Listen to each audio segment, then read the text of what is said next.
नमस्कार, आप देख रहे हैं बिग फाइट लाइव और आपके साथ में विजेंद्र सोलंकी। कोरोना का कहर लगातार जारी है। वायरस का तोड़ निकालने में सरकार भी जुटी हुई है।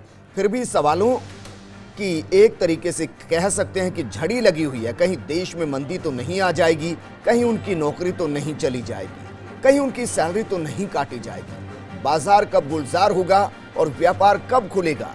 उद्योग धंधे कब शुरू होंगे? कल कारखाने कब आबाद होंगे? इन सवालों का जवाब हर कोई खोज रहा है। ऐसे में सरकारों के सामने सबसे बड़ी चुनौती है जनता के हौसले और विश्वास को बनाए रखने की। इसके लिए दरकार है केंद्र सरकार के दखल की, एक बड़े राहत पैकेज की। लॉकडाउन पार्ट 2 तो शुरू हो चुका, लेकिन पीएम मोदी ने राहत पैकेज पार्ट 2 का इंतजार अभी तक करा रखा है। अभी तक उसका ऐलान किया नहीं। मुख्यमंत्री अशोक गहलोत कई बार केंद्र से राज्यों के लिए पैकेज की मांग कर चुके हैं, क्योंकि वो बखूबी जानते हैं कि राहत पैकेज कोरोना के खिलाफ जंग में तो कारगर साबित होगा ही, साथ ही आम जनता में वो हौसला पैदा करेगा जिससे विश्वास जगे कि इस रात की सुबह होगी और होकर रहेगी।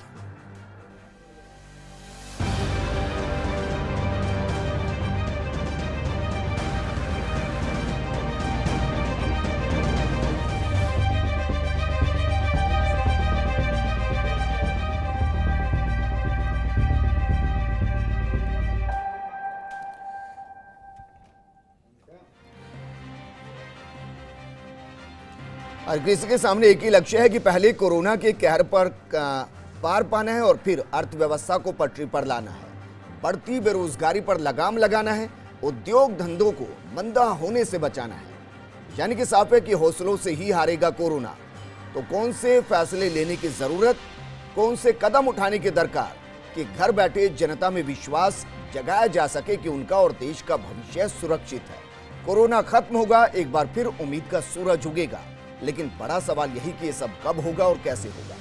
बिग फाइट में बहस आज इसी मुद्दे पर, और इसके लिए तमाम मेहमान हमारे साथ मौजूद हैं। हमारे साथ मौजूद हैं कांग्रेस विधायक राजकुमार शर्मा जी, बीजेपी विधायक वासुदेव देवनानी जी, रिटायर्ड आईएएस दामोदर शर्मा जी और अर्थशास्त्री मानचंद खंडेला जी। राजकुमार शर्मा जी, आपके साथ में इस चर्चा को शुरू करना चाहूंगा। सर, सुनने में आ रहा है कि अपनी विधानसभा क्षेत्र के अंदर आपने बड़ा अच्छा मैनेजमेंट किया है, जगह जगह मॉनिटरिंग बना रखी है और हर किसी तक खाद्य सामग्री पहुंच रही है। लेकिन सवाल मेरा यह है कि प्रदेश की अर्थव्यवस्था बची रहे, रोजगार बचा रहे, उद्योग धंधे बचे रहे और देश के अंदर भी यही सब बचा रहे, इसके लिए केंद्र सरकार को क्या कुछ करना चाहिए? आपके जहन में क्या है?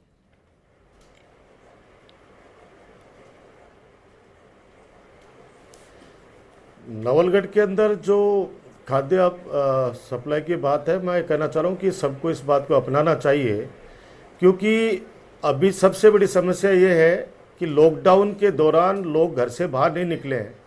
इसलिए ज़रूरतमंद लोगों को खाद्य सामग्री घर तक पहुँचे, ये सुनिश्चित सबको करना चाहिए। सब अपने अपने स्तर पर प्रयास कर रहे हैं।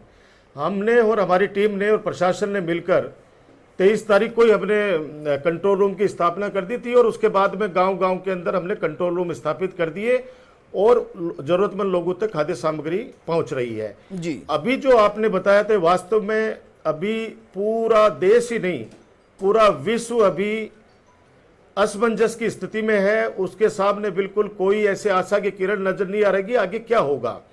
लेकिन मैं कह सकता हूं कि हौसले से ही हम लोग इस जंग को जीतेंगे। और राजस्थान सरकार हो चाहे केंद्र सरकार हो, इन दोनों सरकारों को मिलकर आम जनता का हौसला बढ़ाना वर्तमान समय में बहुत जरूरी है, क्योंकि हौसले से ही व्यक्ति अपने घर के अंदर सुरक्षित रह पाएगा और उसको विश्वास हो जाएगा कि सरकारें हैं वो हमारे उद्योग धंधे भी बंद नहीं होने देंगे, हमारे रोजगार भी खत्म नहीं होने देंगे। लेकिन सर, सिर्फ हौसला बढ़ेगा कैसे? सीन बन रहा है। जब लॉकडाउन किया गया उस दौरान हर किसी ने स्वीकार कर लिया, लेकिन फिर लॉकडाउन 2 हो गया। अब 3 मई को भी उम्मीद है कि हो सकता है कि लॉकडाउन आगे बढ़ा दिया जाए। उद्योग धंधे बंद हैं, बैठे बैठाए मालिकों को सैलरी देनी पड़ रही है। इसके अलावा उनके पास कोई राहत पैकेज नहीं। गहलोत सरकार राहत पैकेज मांग चुकी है केंद्र से, अभी तक कोई इस पर बात नहीं हुई। एमएसएमई को किस तरीके से संभाला जाएगा कोई नहीं जानता। मध्यम वर्ग जो सबसे ज्यादा पिस रहा है, उनके लिए कोई राहत पैकेज की घोषणा नहीं। तो सर, हौसला बढ़ेगा कैसे?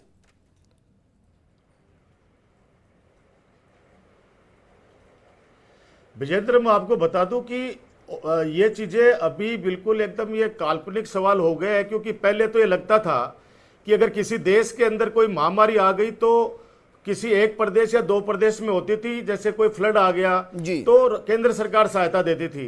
किसी देश में अगर आ गया विश्व के अंदर तो दूसरे देश उसकी सहायता कर देते थे। लेकिन ये तो इस समय ऐसी वैश्विक समस्या है कि हर देश इन्हीं सवालों के सामने खड़ा है। ये सवाल पूरे विश्व के लोगों के सामने खड़ा है, सिर्फ हमारे हिंदुस्तान के लिए नहीं जी। पूरे विश्व के एक एक व्यक्ति, एक एक राजनेता, एक एक ब्यूरोक्रेट, उसके दिमाग में अभी ये चल रहा है कि आगे क्या होगा जी। तो मैं इतना कह सकता हूं कि हमारा देश है, ये हमेशा बड़े से बड़ी परेशानियों को हौसलों से जीता है जी। और केंद्र सरकार को, राजस्थान सरकार को इस तरह की एक पॉलिसी बनानी चाहिए, जैसे अभी कुछ छूट दी है कि ग्रामीण क्षेत्र के अंदर लोगों को फिजिकल डिस्टेंस मेंटेन करते हुए उनको काम करने की सलाह दी है, छोटे मोटे उद्योग धंधे उनको शुरू करने की सलाह दी है जी। ऐसे धीरे धीरे हम लोग अगर उनका हौसला बढ़ाएंगे तो लोग, मैं कह रहा हूं आपको जी कि आपने भी कहा शुरुआत में कि इस रात का निश्चित रूप से सवेरा होगा जी। और लोग वापस वैसा ही जीवन जिएंगे जो आज से 2 महीने पहले इस कोरोना जैसे महाबीमारी के इस संकट से आने से पहले लोग जी रहे थे। ठीक है सर, वापस मैं आपके पास आऊंगा। वासुदेव देवनानी जी, सर सवाल मेरा आपसे है, क्या वाकई में आपको लग रहा है कि केंद्र सरकार को अब कुछ कठोर फैसले लेने चाहिए उद्योगों को बचाने के लिए, जनजीवन को बचाने के लिए, बेपटरी होती हुई अर्थव्यवस्था को बचाने के लिए, उद्योगपतियों का हौसला बढ़ाने के लिए और मध्यम वर्ग को फिर से खड़ा करने के लिए? 40 दिन का वक्त कम नहीं होता सर, और ये आप भी जानते हैं कि 3 मई को भी अगर लॉकडाउन में छूट मिली तो बहुत कम मिलेगी, ज्यादा नहीं मिलने वाली। देखो, ये हमारा सौभाग्य है कि हमको मोदी जी जैसा नेतृत्व केंद्र में मिला है, जो आज वर्ल्ड ने भी उसको स्वीकारा है, उन्हें सराहना की है। उन्होंने सही समय पर ये लॉकडाउन करके निश्चित रूप से हमको बीमारी जो महामारी के रूप में फैलने वाली थी उसको काफ़ी हद तक कंट्रोल किया है। आज हम अमेरिका, इटली, स्पेन, इंग्लैंड सबकी स्थिति जान रहे हैं। भारत इतना बड़ा देश होने के बावजूद आज बीमारी को कंट्रोल करने के लिए केवल इस लॉकडाउन के कारण किया है। ये ठीक है, लॉकडाउन के कारण कठिनाई है, लेकिन फिर भी इस बीमारी से लड़ाई केंद्र और राज्य सरकार आपसी समन्वय के साथ ही लड़ सकते हैं, इसका सामना कर सकते हैं, जनता का मनोबल बढ़ सकता है। लेकिन मेरे पीड़ा है कि पिछले दिनों जिस प्रकार से हमारी राज्य सरकार केंद्र से टकराव ले रही है, इसके कारण से राजस्थान का हित नहीं होगा। यह मेरा आपके माध्यम से स्पष्ट कहना है। आपसे समन्वय करें, ये सही समय नहीं है आप किसी की राजनीति चमकाने का। केंद्र सरकार ने राज्य सरकार को 40,000 मीट्रिक टन बता रहा हूं सर, आपको खुलकर बताइए, जिसमें कहा कि एपीएल को भी दे दीजिए। एपीएल को आज तक उन्होंने गेहूं सप्लाई नहीं हुआ। मनरेगा में 10,000 करोड़ मिला है, उसके कारण तो मनोबल बढ़ेगा, मजदूरों को काम मिलेगा। यानी केंद्र ने अपने सहयोग से कोई कमी नहीं की है। इसलिए यदि राज्य सरकार केंद्र से आज तक क्या क्या मिला है जनता के सामने रखेगी और राज्य सरकार उसमें क्या क्या कंट्रीब्यूट कर रही है, ये पारदर्शिता होगी तो जनता का मनोबल भी बढ़ेगा और जनता निश्चित रूप से इस संघर्ष में राज्य सरकार के साथ। वासुदेव देवनानी जी, मैं आपको 1 मिनट दे रहा हूं सर, तो आपको 1 मिनट में पूरा दे रहा हूं। जरा बता दीजिए केंद्र सरकार ने क्या क्या दे दिया, राजस्थान को क्या क्या दे दिया सर? 1 मिनट में पूरा दे रहा हूं आपको, बताइए सर। केंद्र सरकार ने तो 40,000 मीट्रिक टन दिया है, मनरेगा के अंदर 10,000 करोड़ रुपए दिए हैं, जीएसटी के अंदर 2,700 करोड़ दिए हैं, उज्ज्वल योजना के अंदर 3 महीने के सिलेंडर में 478 करोड़ रुपए सैंक्शन किए हैं, मेडिकल के लिए 1780 करोड़ रुपए दिए हैं और साथ में आपदा राहत के लिए 970 करोड़ रुपए दिए हैं। जनधन योजना के तहत 1,52,00,000 लोगों को 500 रुपए उसके खाते में जमा कराए हैं। इस प्रकार से उन्होंने आपके यहाँ सही प्रकार के 498 करोड़ रुपए अपने को इसमें इस मद में दिए हैं। तो इस प्रकार से कहीं भी पैसे की केंद्र ने कोई कमी नहीं रखी। आपको लग रहा है सर ये काफी है जो अनाज देना चाहिए? वाकई में वासुदेव देवनानी जी, आप खुद मंत्री रह चुके हैं, आपको लगता है कि जो दिया गया वो काफी है और जो मांग की जा रही है वो बेवजह है?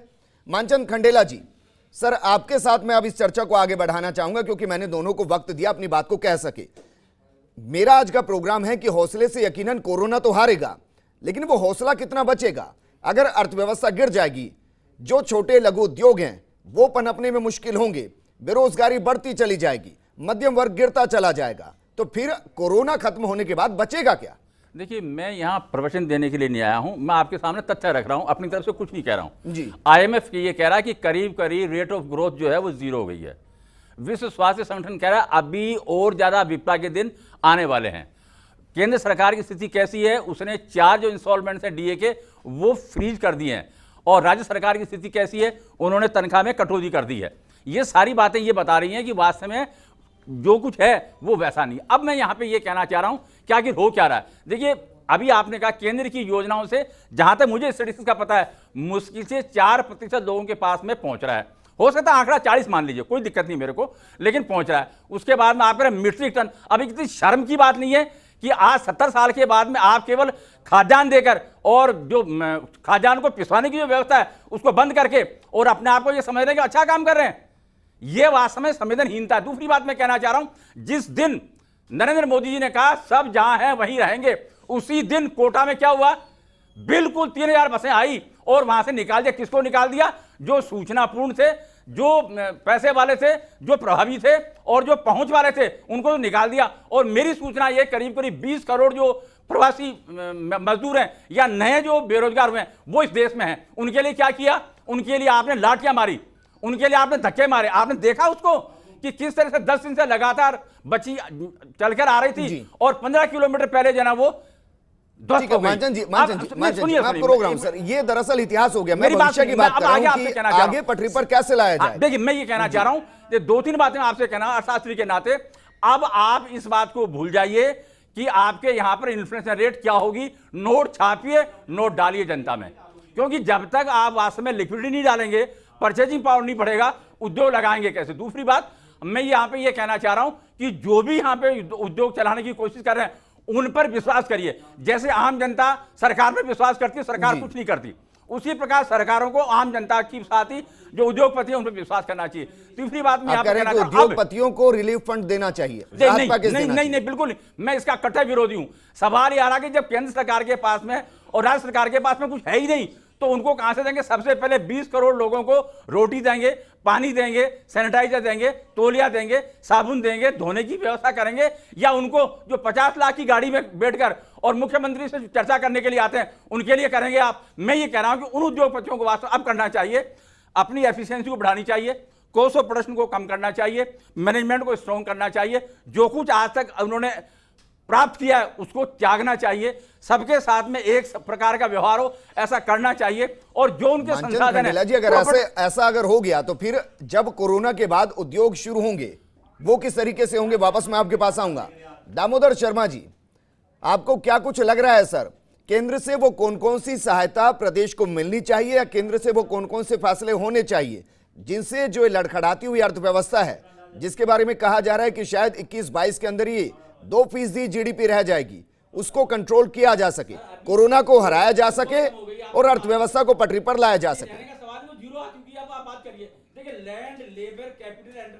जी सर, ये तो बहस 2 महीने के लिए, 40 दिन के लिए। देवनानी जी ने केंद्र सरकार ने अब तक क्या दिया है वो तो पूरा बता दिया है उन्होंने जी। उन्होंने पूरा बता दिया कि केंद्र सरकार ने क्या क्या दिया है। मेरा कहना यह है कि अभी जिस बात को सबसे ज़्यादा अहमियत देने की ज़रूरत है वो अपने यहाँ पर लगभग 70% से ज़्यादा लोग खेती पर निर्भर करते हैं, एग्रीकल्चर पर। तो एग्रीकल्चर को बूस्ट करने की ज़रूरत है। अभी ये बात सही है कि एफसीआई के गोदामों में अनाज भरा पड़ा है, वो बात अलग है, उसको पब्लिक डिस्ट्रीब्यूशन सिस्टम के थ्रू बांटना जरूरी है, बांटना चाहिए। आम आदमी की, गरीब आदमी की आवश्यकता है, बल्कि मैं तो कहता हूँ कि उसको पड़ा रखने के बजाय बांटना चाहिए। और गेहूँ पैदा हो गया है और चावल पैदा हो गया है, उसको प्रोक्योर किया जाना चाहिए, उसको प्रोक्योर करके और आगे के लिए उसका बफर स्टॉक बनाना जरूरी है। लेकिन इससे ज़्यादा ज़रूरी ये बात भी है कि जो एमएसएमईज हैं, जो कुटीर उद्योग हैं, जो ग्रामीण उद्योग हैं, उन ग्रामीण उद्योग को प्रोत्साहित करने के लिए ये जरूरी है बैंकों से कम रेट ऑफ इंटरेस्ट पे उनको लोन दिलवाया जाए। मैं नहीं कहता कि उनको सब्सिडी दें या उनको पैसा फ्री में बांट दें, ये जरूरी नहीं है। ज़रूरत इस बात की है कि बैंकों को उनकी रिजिडिटी या उनकी जो एक टालने की प्रवृत्ति है उसको छोड़ करके और ज़्यादा से ज़्यादा कुटीर उद्योगों को प्रोत्साहित करने के लिए आगे आना चाहिए, जैसा कई देशों में किया जा रहा है। जैसे तीसरी बात यह है कि जैसे बहुत सारे उद्योग ऐसे हैं जो कि चाइना में लगे हुए थे, वो चाइना से उद्योगों को लोग वहाँ से कई कारणों से हटा रहे हैं। तो मैं समझता हूं कि उनको वियतनाम, ठीक है, थाईलैंड मानचंद और खंडेला साउथ जी, एशिया लेकिन के सच तो ये भी दूसरे है कि देशों में ले जब जाएं। 40 दिन 45 दिन के बाद देश के अंदर से कोरोना खत्म होगा तो उस वक्त तो उद्योग चलेंगे ना सर। सर उस वक्त कैसे तो चलेंगे? प्रोडक्शन तो मैं होगा यही ना, तो कहना चाह उस रहा हूं, वक्त तो नहीं पैसा चलेंगे। चाहिएगा ना। मैं नहीं चलेंगे कह रहा हूं, ठीक है। आपसे सवाल ये आ रहा है ठीक, उनको कि चलाना पड़ेगा सर। उसी लेकिन पर हम पड़ेगा बहस कर रहे हैं कि वो किस तरीके से चलाए जा सकते हैं। राजकुमार शर्मा जी, आपसे कह रहा हूं, राजकुमार अगर शर्मा जब तक जी, लिक्विडिटी- लगभग 3 महीने हो जाएंगे कि उद्योग धंधे बंद रहेंगे। मकान जो फैक्ट्री मालिक हैं, जो उद्योगपति हैं, उनको 3 महीने तनख्वाह देनी पड़ रही है, उनके पास आ कुछ नहीं रहा है। तो ऐसी सूरत में उद्योग आगे चले, बेरोजगारों को रोजगार मिले, जो मजदूर हैं उनको काम मिले। केंद्र से किस तरीके की सहायता होनी चाहिए, कैसी योजना होनी चाहिए जो प्रदेश सोच रहा है कि अगर केंद्र ये कर दे तो राजस्थान के अंदर अर्थव्यवस्था सुधर जाए, पटरी पर आ जाए?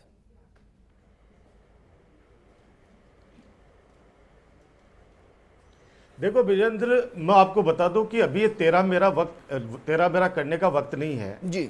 आपने बहस को बहुत ही सार्थक लेके जा रहे थे कि कैसे इसका सॉल्यूशन हो, कि वो सुझाव मांग रहे थे जी। ये किस तरह से देवनानी जी कैसे कैसे बातें कर रहे हैं। राज्य सरकार ये कर रही है, केंद्र सरकार ये कर रही है। थोड़ी बहुत तो शर्म करो मास्टर जी, थोड़ा बहुत तो सोचो आप लोग कैसे। अभी आपको सुनो, जिस दिन बहस करनी हो ना ये बारे कोरोना जैसे इस महाराष्ट्र से लड़ने दो, इससे बाहर आ जाने दो, मोदी जी सुनिए, क्या क्या बाहर आ जाने दो। आपकी बात का एक का जवाब भी दिया जाएगा, लेकिन महंगाई दूर करिए। अभी वक्त नहीं है, ठीक है, अभी वक्त नहीं है। अरे ये उपदेश अशोक गहलोत को तो दो अपने नेता को। अभी वक्त नहीं है। जिस दिन बहस का मौका आएगा, किस तरह से उन्होंने मोदी जी का अपमान किया है, आप गाली देकर के सहायता लेना चाह रहे हो क्या? रुकिए जरा सर, मानचंद जी रुकिए सर। मेरा आज प्रोग्राम यह है कि जो अर्थव्यवस्था गिर रही है, अपमान नहीं कर रहा। ठीक है, अरे कहाँ मान अपमान में, ठीक है। सुनिए, मोदी जी ने कहा कि जो जहाँ वही रहेगा, क्या कोटा में मानव जीवन संकट में। राजकुमार शर्मा जी, मैं माफी के साथ मैं आपको रोक रहा हूं सर, और मैं कह रहा हूं कि वो सजेशन बता दीजिए सर, वो बता दीजिए जो केंद्र से चाहिए, जिससे पटरी पर उतर जाए चीजें, वो बता दीजिए सर। राजकुमार जी। नहीं मेरे जी वापस एक बार विजेंद्र क्या बता रहे थे? सवाल मेरा यह है कि मैं वो चाह रहा हूं कि आप ये बताएं कि राजस्थान से ये मांगे केंद्र को भेजी गई, अगर वो मिल जाए तो राजस्थान की कम से कम अर्थव्यवस्था बच जाए, जो लड़खड़ा रही है, जो उद्योग धंधे लड़खड़ा रहे हैं। क्या चाहिए ऐसा जो केंद्र से नहीं मिल रहा? मैं कह रहा हूं कि देखिए, अभी भी कह रहा हूं, मैं पहले भी कहा है कि ये राजस्थान का अकेले का मामला नहीं है जी, ये पूरे देश का मामला है। और हर राज्य प्रधानमंत्री जी की तरफ उम्मीद भरी निगाहों से देख रहा है जी। हमारे जननायक अशोक गहलोत जी ने भी डिमांड करी है केंद्र सरकार से कि आप राजस्थान को, इस राज्य को इतना आप पैकेज दीजिए। आज कृषि के लिए जिस प्रकार से दामोदर जी कह रहे थे कि किसानों को बूस्टअप करने की आवश्यकता है, और किसानों को 80,000 करोड़ रुपए की डिमांड हमारे कृषि मंत्री ने की है। मैं कह रहा हूं कि पूरे राज्य का मामला नहीं, पूरे देश का मामला है ये जी। अभी मैं आपको कहना चाह रहा हूं कि ये जो बातें बहस करने का विषय बहुत समय पड़ा है जी। जब आदमी जिंदा रहेगा, क्योंकि वर्तमान में प्राणी मानव जाति पे संकट है, पशु पक्षियों पे संकट है, कैसे हम लोग इनका जीवन बचाएं, उसके अंदर केंद्र सरकार को और प्रदेश सरकार को सामूहिक रूप से प्रयास करना चाहिए। सर वही तो जान रहे हैं, वही तो जान रहे हैं कि क्या करना चाहिए। ठीक है, मेरे पास वक्त की कमी है, मेरे पास वक्त की कमी है। वासुदेव देवनानी जी, वासुदेव देवनानी जी, सर मैं बीजेपी के नेता के तौर पर आपसे नहीं पूछ रहा, एक नागरिक के तौर पर आपसे पूछ रहा हूं कि देश और प्रदेश के अंदर अर्थव्यवस्था बनी रहे, आपको क्या लग रहा है कि मोदी सरकार से ये होना चाहिए?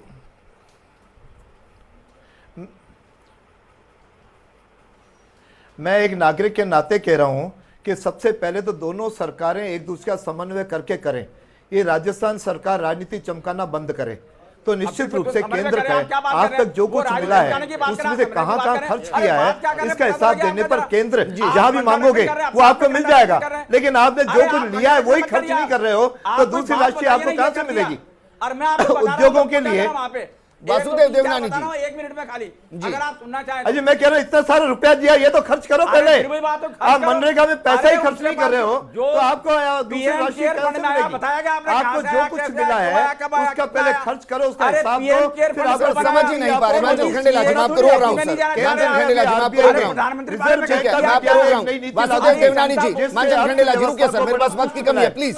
मानचंद खंडेला जी रुकिए सर, वासुदेव देवनानी जी, मैं एक लाइन में आपसे पूछ रहा हूं, आपको लग रहा है कि केंद्र सरकार ने इतना दे दिया कि प्रदेश को कोई समस्या नहीं?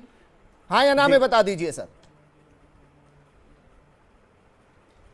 नहीं, समस्या पहले इस खर्चे का हिसाब दो, आपको दूसरा पैसा किसी सर मैं आपसे ये पूछ रहा हूं, क्या केंद्र सरकार ने इतना दे दिया कि प्रदेश को और पैसे की फंड की जरूरत नहीं? हाँ या ना में बताइए। मानचंद खंडेला जी रुके सर, मेरे पास सिर्फ 2 मिनट है, मेरे पास 2 मिनट है मानचंद जी, मैं आपके पास आऊंगा, रुकिए जरा। अब जैसे वासुदेव देवनानी जी, मैं बहुत स्पष्ट सवाल आपसे कर रहा हूं सर। आपने कहा कि केंद्र सरकार ने बहुत कुछ दिया है, मैं आपसे ये पूछ रहा हूं कि क्या आपको लगता है कि केंद्र सरकार ने प्रदेश को इतना दे दिया कि अब देने की जरूरत नहीं?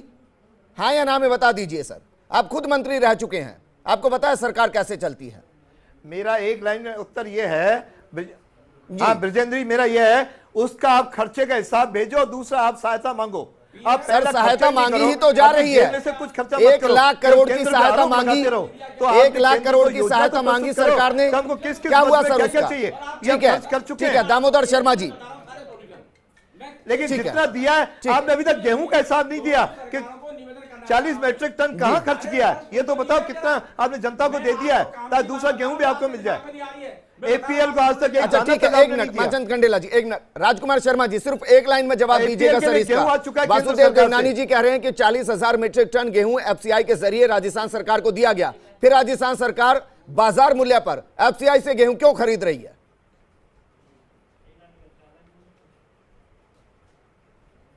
एपीएल को क्यों नहीं दे रही है? विजेंद्र, मुझे बहुत तकलीफ हो रही है इस समय, क्योंकि अब मेरी बात सुनिए, मगर इतनी तकलीफ हो रही है कि इस तरह की बातें सुन के कि अभी इस वर्तमान समय में ये हिसाब मांग रहे हैं राजस्थान सरकार से। राजस्थान सरकार दिन रात, लोग बाग, हर सरकारें लगी हुई है। हम तो कह रहे हैं केंद्र सरकार की भी हम तो तारीफ कर रहे हैं भाई जी, क्योंकि बहस करनी होगी बाद में कर लेंगे, जो खामियां रही बाद में कर लेंगे। अभी वर्तमान समय के अंदर ये हिसाब मांग रहे हैं राज्य सरकार से। अरे थोड़ी बहुत तो लज्जा करो आप राजस्थान के वासियों, आपको पता है, आपको पता है, नहीं आपको पता है, नहीं अरे लज्जा तो आप करो कि उस गेहूं को बैठा रखो, आपको पता नहीं है। मैं दोनों के पास नहीं जा रहा हूं, क्योंकि मैं बार बार ये कह रहा हूं कि मुझे राजनीतिक मुद्दे, राजनीतिक बहस नहीं करनी है, लेकिन फिर राजनीतिक बयानबाजी हो रही है। मैं चाहूंगा दोनों को म्यूट कर दिया जाए कुछ वक्त के लिए। दामोदर शर्मा जी सर, मैं 25 सेकंड आपको दे रहा हूं सर, कुछ ऐसा सॉल्यूशन दीजिए जिससे वासुदेव देवनानी जी को भी लगे कि हाँ ये होगा तो प्रदेश में अच्छा होगा, देश में अच्छा होगा, राजकुमार शर्मा जी को भी लगे।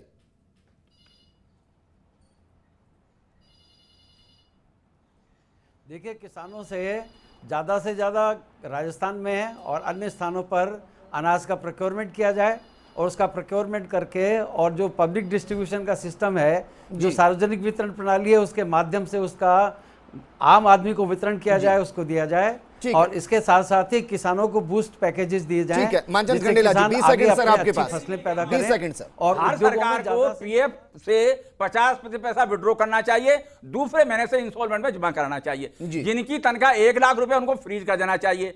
जो वास्तव में 25 साल की नौकरी कर चुके हैं उनको या तो फिक्स पर विकल्प दे दीजिए या उनको वॉलंटरी रिटायरमेंट दे दीजिए, जो कि प्रारंभ हो गया है। और मैं लास्ट में यहां पे ये कहना चाह रहा हूं, जिनको पेंशन मिल रही है, चाहे कितनी मिल रही है, लेकिन 30,000 पे फ्रीज कर दीजिए। अगर दोनों को मिल रही है तो 15-15 पे फ्रीज। ये आज नहीं तो कल फिर आप देख लेना कि मैंने कहा था आपने मान लिया। ये सारी बातें अगर आप नहीं करें, कुल मिला के सवाल ये, अगर मुद्रा आएगी नहीं तो जाएगी कैसे? ठीक है मानचंद खंडेला जी, शुक्रिया हमारे साथ जुड़ने के लिए। दामोदर जी आपका भी शुक्रिया, वासुदेव देवनानी जी आपका भी शुक्रिया, और राजकुमार शर्मा जी आपका भी बहुत बहुत शुक्रिया चर्चा में शामिल होने के लिए। मकसद सिर्फ एक था कि जो अर्थव्यवस्था लड़खड़ा रही है उसको पटरी पर किस तरीके से लाया जाए, क्योंकि कोरोना को तो हरा ही दिया जाएगा, लेकिन हराने के बाद जो हिंदुस्तान बचेगा उसमें अर्थव्यवस्था किस हद तक गिर चुकी होगी, उसको उठाने के लिए क्या अभी तक उसको बूस्ट करने के लिए कोई कोशिश की गई है? सवाल सिर्फ इतना था।